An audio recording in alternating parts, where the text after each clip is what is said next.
Hey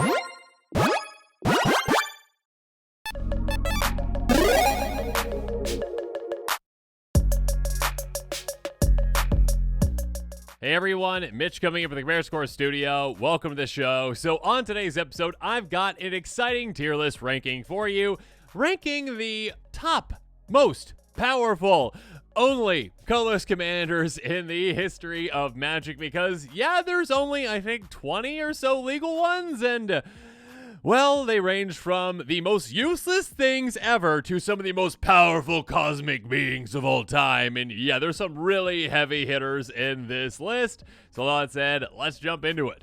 So on these tier list rankings, again, I'm going to be going from, well, the S tier, the most powerful commanders.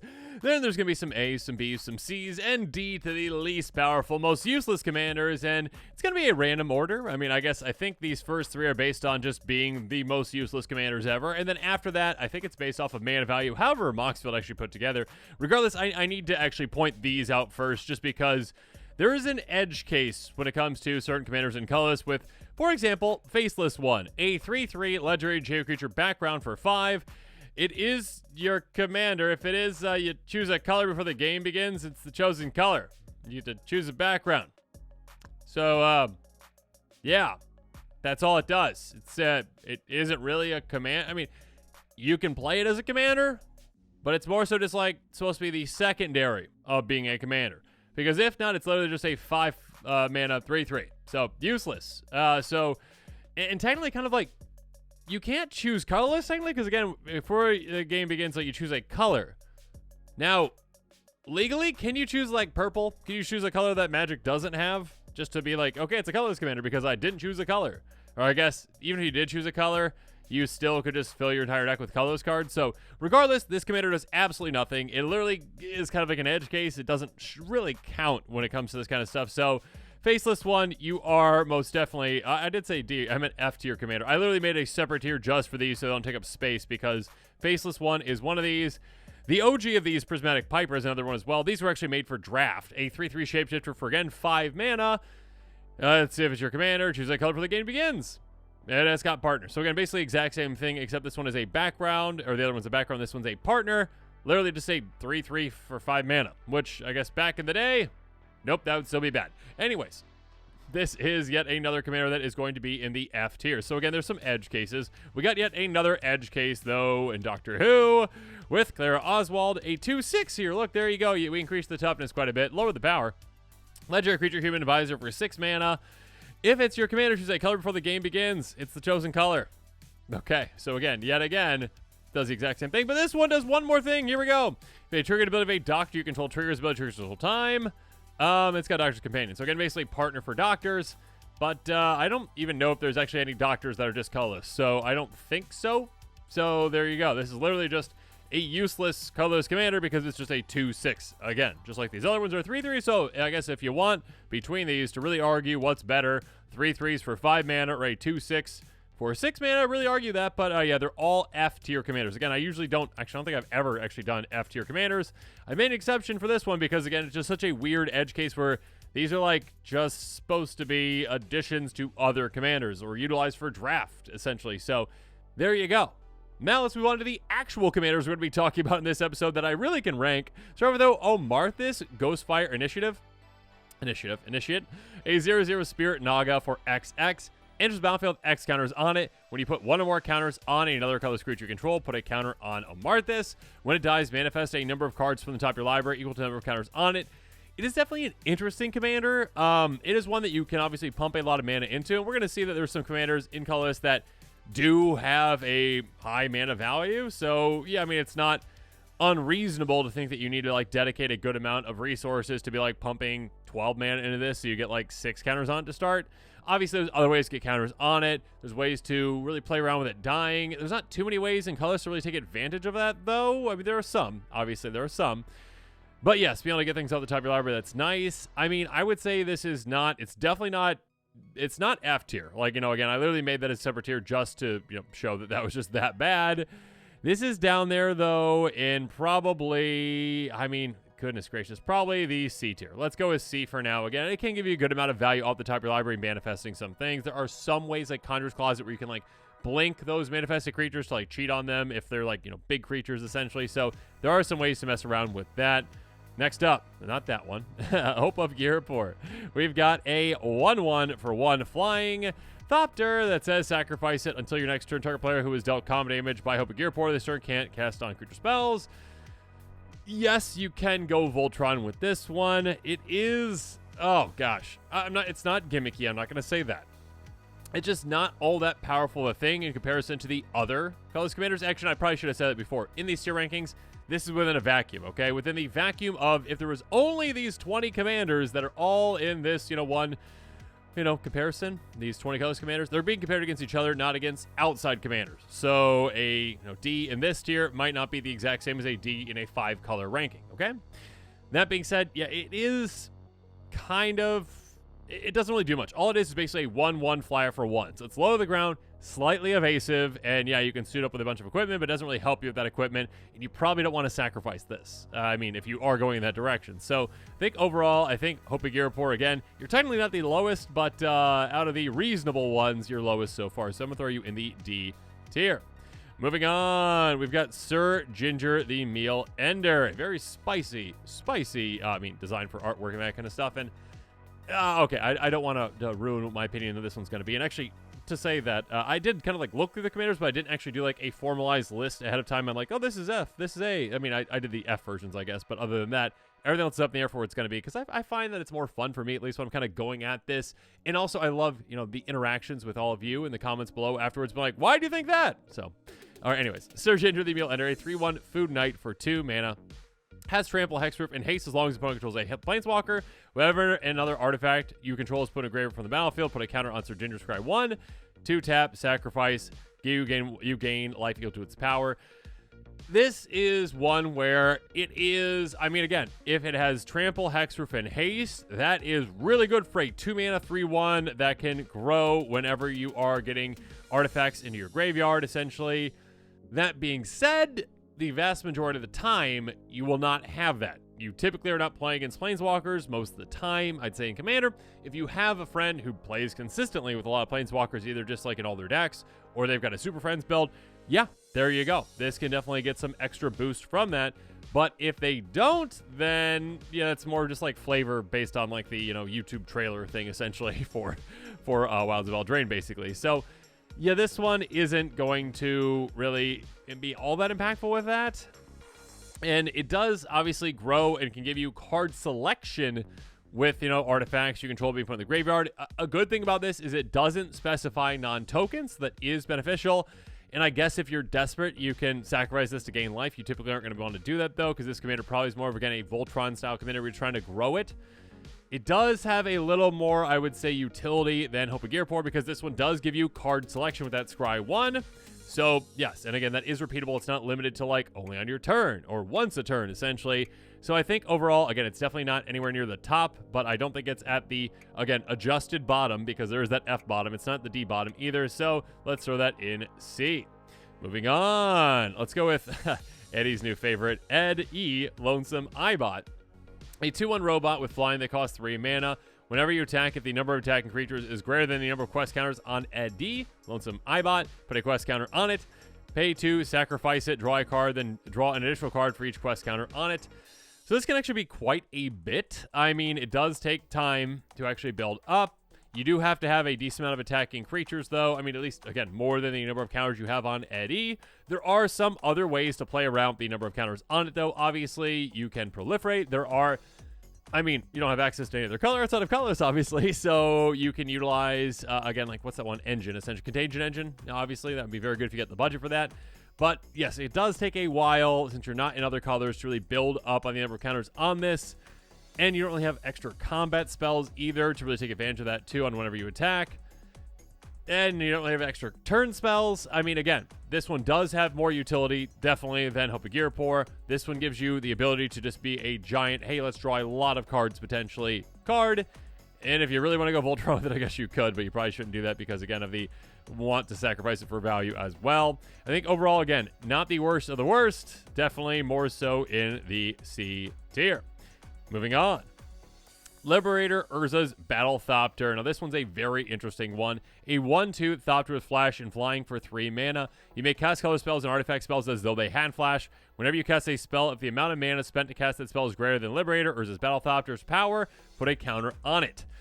This one is another one where it's like that last part is nice. Like, that is nice. And you definitely could go Voltron if you really want to go with that. But you could just say, like, okay, no, I don't really care about that part that much. It's nice additional, like, hey, sure, I spent mana on things. I got extra counters on this. I can build up some power on this flash flying Battlethopter thingy. But more so caring about this basically just being a Vidalcan Ori in your command zone, because that's basically what it is. Again, color spells, artifact spells, have flash. That's all you're playing. That's all you can play in your deck. And this having flash as well means that you could just flash this out. So it's like kind of like, I mean, it's worse than Vidalcan Ori that it's a creature, so it's more able to be removed, but it is amazing in that you can just flash this out and then flash something else out too. So yes, this one is definitely a step above the other ones in my opinion so far.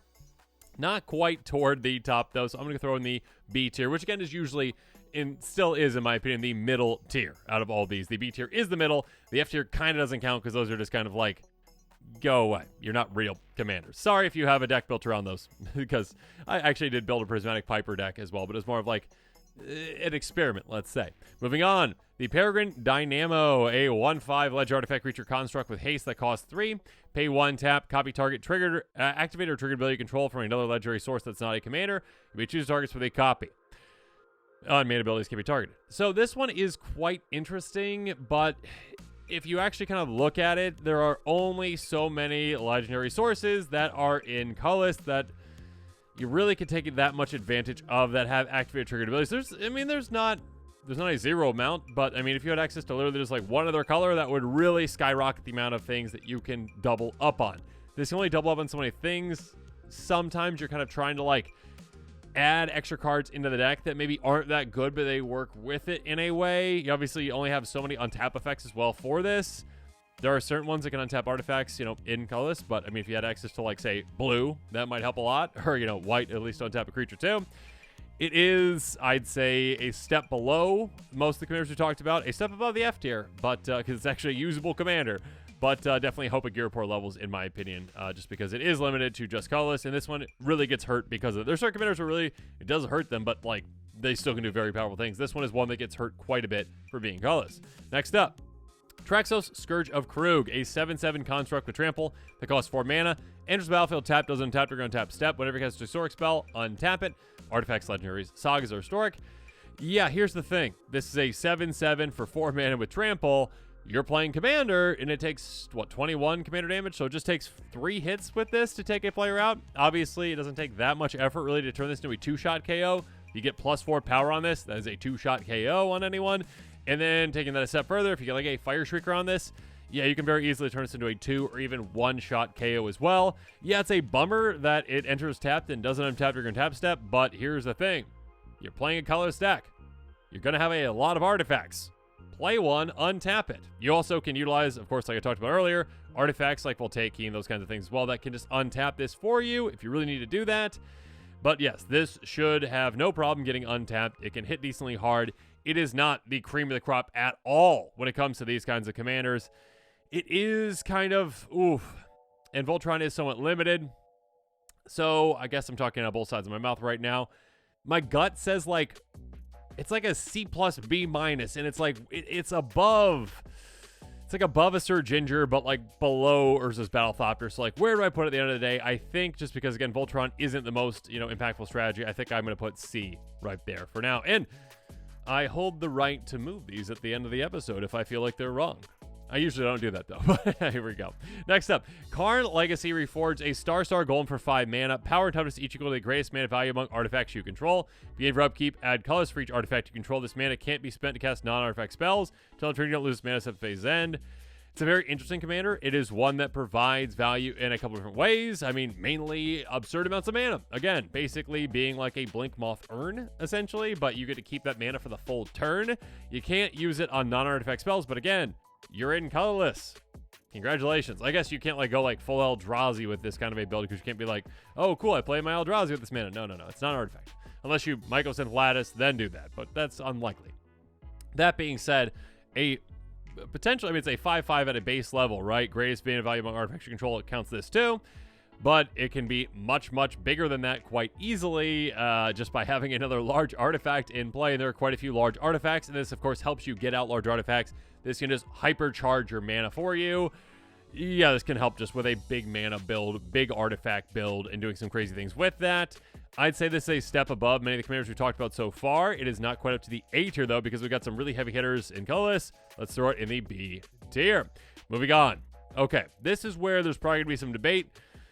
I'm going to tell you right now, this is going in the S tier. And let me tell you that I probably should have told you earlier kind of like what I am rating these commanders on. So let's just quickly throw Karn, Silver, Gold in the S tier. Other Karn, Old Karn, S tier Karn. So, Karn, Silver, Golem is a 4/4 ledge artifact creature. I'm sure Golem at this point has been errated. For 5 mana, whenever it blocks or becomes blocked, it gets -4/+4 until end of turn. Who cares? Basically, I mean, if you're going to send your commander into danger, cool, it can just hit for 0 and have 8 toughness. Nice. Or if you block, I guess that works too. The important part and broken ability here is target non-creature artifact is an artifact creature with power toughness each equal to its casting cost on a turn for just 1 mana. Now, this is again dependent on your playgroup being okay with combos. And here's where I'm rating these commanders essentially is from my perspective. And my playgroup is okay with basically like non-demonic consultation Thassa's Oracle, like turn 2 win combos. Like if you have like a later in the game combo or one that takes like 3 pieces to set up, or 3+ pieces I should say, yeah, that's pretty much okay with the playgroup for the most part, okay? Some casual playgroups are not okay with that. So I'd say that like when I'm rating these commanders, it's from like an 8 scale. Like if you're building the most powerful version of these decks just below CEDH, that is where they're being rated, and Karn, Silver, Golem does meet that requirement in my opinion. And my goodness, this combos with a ham sandwich. This card, if you just literally look up like, you know, Karn, Silver, Golem, colorless combos, there's like 19 that are pretty easy to get to. And then also there's other ones that aren't even in that consideration that aren't like on Commander Spellbook, because it's technically not like a win the game combo, but it basically is. Like this plus Mycosith Lattice, right, that turns everything into an artifact. That's the right card name, right? Turns everything into an artifact, turns your opponent's lands into artifacts, which means that you just pay 1 mana to destroy 1 land. Yeah. And you're in colorless, and you're heavily incentivized with a lot of colorless commanders like this one to ramp an absurd amount. And again, you don't have to worry about fixing. You don't have to worry about, again, like, oh, I got to get the right mana rocks out here that can fix my mana. No, you're in colorless. You get the mana rocks that are the most efficient because they already tap for your color, right? Or non-color. So yeah, like a 3 and Dynamo, that kind of stuff. Essentially, again, with just like that combination, it's like, oh yeah, I took out all your lands. You lose. And again, unlike Commander Spellbook, it doesn't show up as a combo like that because technically it doesn't lose you the game, but that, or wins you, lose the game, lose you some friends, but it wins you the game. And so do all these other combos that like generate infinite mana. Quite easy to do this commander. Again, this combos with so many things that if you're playing against this commander, you need to look out from the get-go because this is absurd. And again, you can get this out so quickly. You can get out all the things so quickly because you can utilize, again, the most efficient mana rocks out there because you don't have to care about color. A very, very, very, very, very powerful commander. And again, I'm fine with arguing you if you don't think it's a S tier commander, but in the comments below, let's debate it because, yeah, Karn, Silver, Golem, in my opinion, is a step above. Basically, I mean, we'll get to some of the other ones here in a minute, but everything else I've talked about so far, but we'll see coming up. All right, next up, Zul'Dok. If this will show up, goodness gracious, Zul'Dok Voidgorger, there we go. A 7/4 Eldrazi for 5 in a colorless. Colorless spells you cast from your hand with mana value 7 or greater have Cascade. Okay, so that's absurd value. Again, like I talked about earlier, a lot of these colorless commanders tend to be like very low to the ground or very high to the ground and like not a lot of in between. This one is 6 mana itself, which is on the higher end, but it's like, no. You want even bigger spells though. You want like 7 or more. And when you do that, you get an absurd amount of value, like just so much value. Yes, it's random value, but it's value. I guess there are some ways that you could technically set the top of your library, but not too many in colorless. But still, being able to just cast a big spell, which you already get a lot of value out of having that big spell, and then getting 2 other things off the top of your library, yeah, it's going to be powerful. Again, especially if you have like Eldrazi.deck. You're going to have an absurdly fun and obnoxious time, most likely. And we'll get to some other ones here in a little bit. But yes, this one is not, in my opinion, Karn, Silver, Golem level, because again, you will be gone before Zul'Adak can do anything if you're playing against a Karn deck that is tuned. Again, even just right below the CDH level. So there you go. Zul'Adak, I put you in the A tier. You are definitely, in my opinion, an A tier commander compared to all these other ones. Moving on. Graz, Unstoppable Juggernaut. A 7/5 Juggernaut for 8 mana. Juggernauts you control attack each combat if able. Juggernauts you control can't be blocked by walls. Not really relevant unless you've got a friend that's like an Arcades, a strategist player. There you go. Other creatures you control have base power down is 5/3 and are Juggernauts and other creature types. This one, again, I might overrate this one, but it's kind of like, to me, like, again, that C+, B- range, but it's like, it's above Atraxos in my opinion. And it's just one that, like, you just need to go wide. If it said, like, non-token creatures, other non-token creatures you control have base power down is 5/3, then it would be a lot worse. But like a mere Battlesphere is like what, like 20 power essentially with this. Just being able to like, oh yeah, I played mere Battlesphere. Okay, cool. I get 4 tokens. All right, actually 25 power. Yeah, whoops. You get 4 tokens plus the mere Battlesphere itself. That's 25 power. You can go wide and go tall very quickly with this because this takes care of the going tall. All of your creatures are 5/3 Juggernauts. Yeah, you have to attack each combat if able with them, but again, if you've got a token generating machine, which you're going to want to have with this kind of a deck, you can just like, okay, cool, and make more tokens which can block for me, or I've got ways to untap, or I've got ways to get vigilance, if I could talk. But basically, yeah, being able to just say, hey, my entire army, everything is a 5/3. That's great. It doesn't let them, be unblockable or have any kind of evasion. They got ways to do that, though. Yeah, this is just one where, again, you go wide, and it does the rest of it for you. So I'd say Graz, again, not near the top of the list, but definitely a good middle ground commander, a B tier commander. Again, it's tough because like Urza's Battlethopter to me is like it might be an A actually. Maybe I'll adjust that here in a bit. Actually, you know what? I don't know. I'll keep that right now. Okay, maybe that's a mistake I'm making because Urza's Battlethopter again, like Vidalcan Ori speed really does make a difference. But there's other commanders on here. We'll see. At the end of the episode, I might be changing that one. That one's one where it's like again, Urza's Battlethopter is kind of like on a tier on its own just because it's so interesting. Moving on. Kozilek, Butcher of Truth, one of the OG colorless commanders. Oh, goodness. A 12/12 Eldrazi for 10 mana when you cast it. When you cast it, draw 4 cards. Annihilator 4. Gross. And it's great for anywhere. You shelve in a library. It doesn't really matter when it's your commander all that much. So this one's basically just like, hey, I'm just going to hit you with a 12/12, which is a 2-shot KO. Or again, Fire Shrieker, double strike, 1-shot KO. I was going to draw 4 cards when I cast this. An Annihilator 4. Sacrifice an absurd amount of permanence. Again, thank goodness there aren't a lot of extra combats, or like any extra combats really in colorless. Or, yeah, that'd be even more brutal. It is a brutal card. It does cost 10. So there is that to keep in mind. I think overall, again, the drawing for the Annihilator 4 is very, very, very, very, very nice. I do not think it's anywhere near Karn Silver Golem, and maybe that's just going to hamper, my decision-making, but we're just going to throw that there in the A tier for right now. Moving on. Other Kozilek, the Great Distortion. A 12/12 Eldrazi for 10 mana. When you cast a spell, if you have fewer than 7 cards in hand, draw cards equal the difference. Gross. Menace. Discard a card, mana value X, counter target spell, mana value X. Now, this is utility on a massive creature. Again, a 12/12 Menace creature that draws you back up to 7. So you could be at 0, and you're back up to 7 right then and there, and then you can utilize those cards as basically free counter spells if you can match up the mana value. That's gross. This is a very, very, very good commander. Again, I think I hampered myself a bit too much. Maybe just the way it is. Right? It's just the way it is. Where Karn, again, is like a combo-centric commander. This commander takes a little more while to get online. Oh, maybe I put myself in a little corner with that. But for right now, I think, all these are just going to end up in the A then. It's very, very, very good. I guess there is some.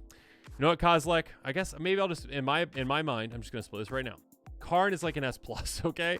I'll throw Kozilek, though, because I do believe this Kozilek is above the other and above Zeldrak. I'll put this in the S tier. It's like an S regular. Okay, S+ is Karn, all right? There's a lot of, apparently, different tiers in colorless. Who knew? Anyways, moving on. Ulamog the Ceaseless Hunger, a 10/10 Eldrazi for 10 mana. Cast spell, exile 2 target permanents. Indestructible. When it attacks, if any player exiles the top 20 cards of their library. Now, here's the thing that's interesting about this. Again, like in standard, definitely in limited, but in standard, yeah, an attack like, top 20 gone. You're like more than 1/4 of the, or 1/3 of the way there, probably, right? Obviously, more than 1/3 because you start at 60, you're playing the game. got cards in your hand, that kind of stuff. In Commander, it's like, okay, haha, you're down to 62 cards now. Look out. Yeah, you're going to probably take the player out with the 10-10 Eldrazi before you take them out with that trigger. So, I mean, it's nice to take away their cards permanently. And again, like if you're playing against a player that really depends on certain kinds of cards, you can just randomly hit the right 20 cards off the top of the library and their deck like doesn't work too well anymore. That being said, yeah, you're probably just going to take players out with this 10-10 that you probably give indestructible, give double strike and that kind of stuff. It's hard to deal with. Obviously, on that Cath, that's amazing too. Just like, hey, those two things are problematic. Let's get rid of them. So yes, again, like most of these Eldrazi, it's like, yeah, they're incredibly powerful. This one I would not put in the S tier, though. I put this one in the A tier. Next up, move along to different Geyer. 10-10 Eldrazi, 11 mana, indestructible, Annihilator 4, again, basically a Kozilek, but this one says when you cast it, destroy target permanent. And again, put a graveyard from the battlefield, graveyard from anywhere, shovel in the library, doesn't really matter. Again, this is basically kind of like the same thing as Kozilek Butcher of Truth, but like, would you rather destroy something or draw 4 cards? Now, I mean, also the cost is different slightly, right? But it's around the same. The Annihilator 4 is what you really care about right there. Again, just being a massive Annihilator 4 creature. That's great. It doesn't have any other utility outside of that, though. I mean, compared to, like, other Kozilek, which I guess is what I'm really... The Great Distortion is what I'm comparing this to. That one replaces your entire hand, essentially, if you're at 0. That one also protects itself with countering and other things as well. And also, it can just get through on its own with that menace as well. So this one I am going to actually put... I mean, I can get through, too, with the Annihilator destroying things. I'm going to put this in the A tier, though. Okay, moving on. This is where we really get kind of spicy. All right, Emrakul, the World Anew. Brand new, not even out yet. Modern Horizons, I guess I should say, like, technically not a legal commander yet, I guess, because it hasn't been released. But, like, if you want to play with it, just proxy it. There you go. I mean, ask your playgroup first if they're okay with that, but... just proxy it. Like, literally, just proxy it, okay? Emrakul the World Anew, a 12-12 Eldrazi for 12 mana. When you cast a spell, gain control of all creatures target player controls. Brutal. Flying protection from spells and permanents that were cast this turn. When it leaves the battlefield, sacrifice all creatures you control. Madness, pay 6 colorless. Okay, so this one is one where... To me, this is unlike the other Eldrazi because, like, you don't just, like, win the game with the other Eldrazi when you cast it. This one is like a, no, you win the game most likely. Again, if someone has a built-up board state and they've got the best creatures on the board, you're like, oh, okay, cool, I got 12 mana, which, again, if you're focusing on ramping, which you will be with, like, 20-plus mana rocks, you're going to get to that pretty quickly. When you cast this, you're going to be like, oh, okay, cool, you have the best army. It's mine now. It is mine. Oh, by the way, I've got a 12-12 of flying protection from spells and permanents that were cast this turn, too, so good luck doing anything to this. And also, again, it is a 2-shot KO or a 1-shot KO that is evasive if you've got double strike on it. That's a 1-shot KO.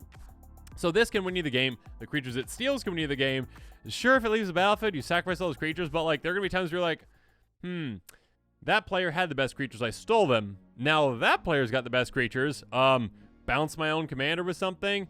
Play it again, like Umbilicus. Play it again, and again, like, tap, discard, you know, this with my Key of the City, essentially, and then just pay 6 mana to replay it to steal all that player's creatures. So again, it's like, once you play this, you probably lock down win the game if you're set up properly, because you're like, I stole the best army, I've got a creature that's hard to deal with, also a 2-shot, maybe 1-shot KO, and if that player over there gets obnoxiously far along with their army, I'm just going to bounce, replay, and steal that player's creatures. And again, it's on cast, so it's not even like I have to get through it. Like, and even if they counter it, it doesn't matter. I steal the player's creatures. So, ha ha ha.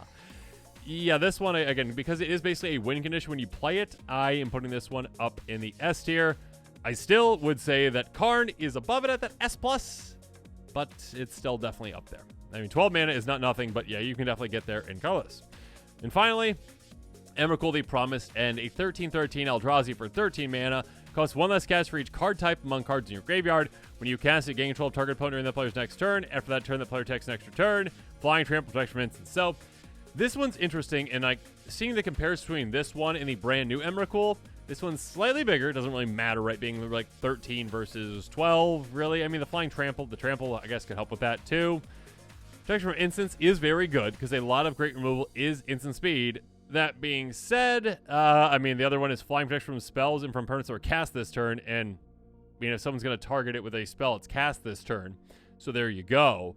And then also, I mean, and from permanents entering the battlefield, which is kind of interesting because permanents that were cast this turn, sorry, like now it can't be imprisoned in the moon, which is great. This one can. That being said, yeah, it is a 2, maybe even 1-shot KO. It is one that gives you someone else's turn, which can be game ending in a way. It depends. I'd say the other one, like, sets yourself up more likely for a longer game finish. This one's more like if that player has a I win, essentially board state, you can just take control of their turn, take out the other 2 players, and hopefully put them in a really, really bad spot afterwards, utilizing all their cards wrong, obviously. That being said, they get an extra after that. So it's not like you just like stole their turn, then you get another one. You still have to put them into a really, really, really, really, really bad spot. Versus with the new Emrakul, you are putting that player in a really bad spot by stealing all their creatures basically permanently. Unless Emrakul gets dealt with or moved, then you have to sacrifice them, but still you're actually taking their army away from them. This one, you're not taking their army away from them necessarily. You could, I guess, if you swung at players and had their creatures get taken out, or utilized all their spells wrong and took out most of their things. I'd say the other one is more of a I win the game more often than this one is. This one's very powerful too. Also, again, one less cast for each card type among cards in your graveyard. It's not as easy to use and abuse that in Colorless because, like, okay, you're going to have artifacts, creatures, yes. Lands, sure. You can get lands in there. That's 3. After that, like, there's only so many instant sorceries that are even playable in Colorless. So, sure, even count those, all right? That's 5. I don't think there's any Colorless Planeswalkers. There's not any Colorless Battles. So, I mean, and, like, I don't think there's any Colorless Enchantments either. I could be wrong on that, but I don't think there are. So, yeah, basically, you're kind of, like, at the most, maybe getting to 5. Most of the time, probably 3, maybe 4. And making this cost 13 versus 9 or 8 or 10, really, most likely, versus the other one being like, okay, I'm 12, but once you get me back to your hand to use and abuse that effect, you can replay me for 6 very, very easily with a simple discard outlet. So overall, I think Emrakul the Promised End is not quite as good as brand new Emrakul. It's still very powerful, so I'm going to be throwing you in the A tier. So I think I'm pretty... Again, I think Urza's Battlethopter is the one where it's like, is that an A? You know what? I'm going to move it up. Okay, Urza's Battlethopter, you have moved up to an A. So let's just go through and review this. Again, F tier, kind of not fair because those like aren't actually commanders that are meant to like be commanders on their own, number 1. Number 2, like 2 of them are meant for like just like draft. The other one's meant for like doctor stuff. So yeah, no, they're all basically useless. Either a 3/3 for 5 mana or a 2/6 for 6. Next tier up, Girapor and Peregrine Dynamo. Is that what it's called? Not Peregrine Dynamo. Yeah, whatever it is. Basically, those are very edge case commanders. They're like, yeah, I mean, interesting what they do, I guess, but not all that powerful. Moving on, we've got some more powerful kind of Voltron-y commanders-ish. One that gives you value at the top of your life with that manifest, and then one that gives you a lot of card advantage, but takes some setup to get there. Moving on, we've got Karn and Graz. Karn, I mean, can just be a heavy hitter on its own and also give you an absurd amount of mana. So there's that. Graz is like, hey, go wide, and all of a sudden you just have a massive army of 5/3s. Cool. Moving on above that, it's like Giant Eldrazi. Yep, and then I did move up the Battlethopter because, again, basically having instant speed, Vidalcan Orrery is just a very, very, very, very, very, very, very, very, very, very powerful thing. Even if you're limited to just colorless, yeah, I mean, build like an Eldrazi tribal deck around that and just pop an Eldrazi out of nowhere, out of your hand. Your opponent's like, oh gosh, oh gosh, oh gosh. They're swinging next turn with Annihilator 4. And then also, obviously, all those Eldrazi are incredibly powerful. Many of them are high mana value.